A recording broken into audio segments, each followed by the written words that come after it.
Welcome back. Now, this year it's estimated that twice as many Britons are planning to spend their holidays in the UK compared with 2008, meaning that more of us will head to the beaches. Whilst we all want to have fun, the beach can be a dangerous place. Well, Ross Macleod from the Royal National Lifeboat Institution joins me now for a chat on how to stay safe. Ross, many thanks for joining me. No problem. I just want to draw your attention to yesterday's newspaper. And these are your guys here, aren't they, who plucked dozens of terrified children from the sea. I mean, this shows the importance, really, of having lifeguards at the beaches. Do we always have lifeguards at beaches? Well, the RNLI's got 140 beach lifeguard units around the UK, with over 700 lifeguards this year. The guys that were involved in that rescue were down in Tenby in Pembrokeshire, and I was there a few weeks ago and had the privilege to meet them then, and they were doing a very good job, very proactive lifeguarding. We've got them also all the way around the UK. Throughout Devon and Cornwall is the majority of the lifeguard units. Also throughout Dorset, Bournemouth and Poole, where I'm from. And we've also moved up to North Norfolk and Tyneside now as well, at the beaches near Sunderland.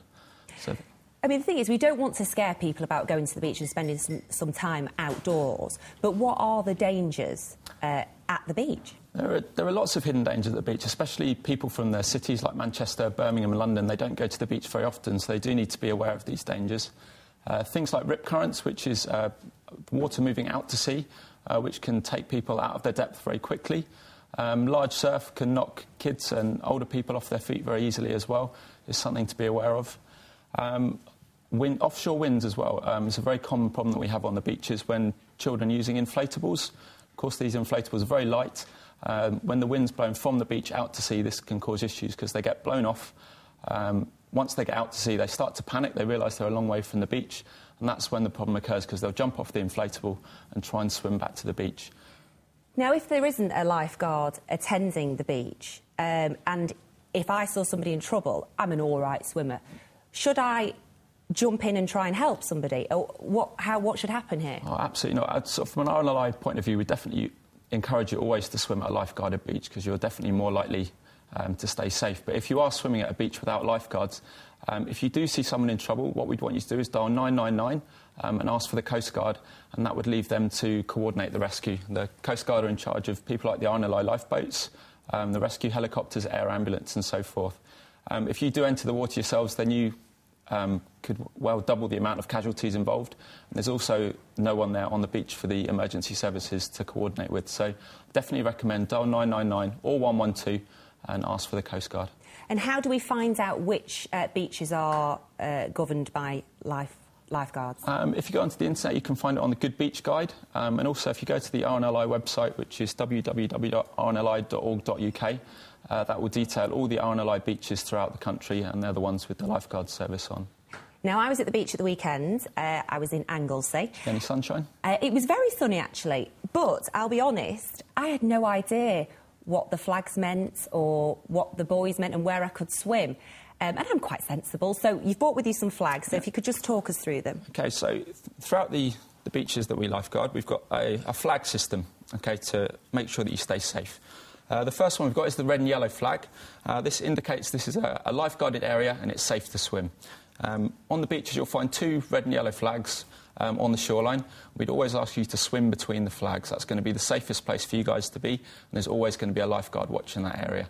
Apart from swimming, you can also use your bodyboards and your inflatables as well, as long as there's not an offshore wind. OK, so that's the red and yellow flagged area. OK.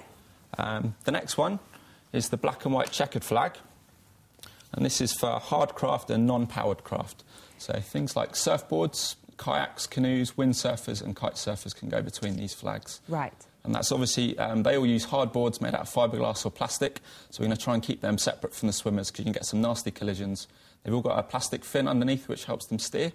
If you get run over by one of those, it can be quite painful. Right. I've got a little scar on my forehead there as a result of a fin cut as well. So this one here, we need to that's for people with kayaks, canoes, that type of thing? Anyone that wants to try stand-up surfing on a surfboard, you need to go between the black and white flags. Perfect. OK, and the final one?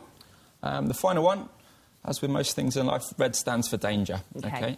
So if there's a red flag, we'd ask you to stay out of the water and stay on the beach.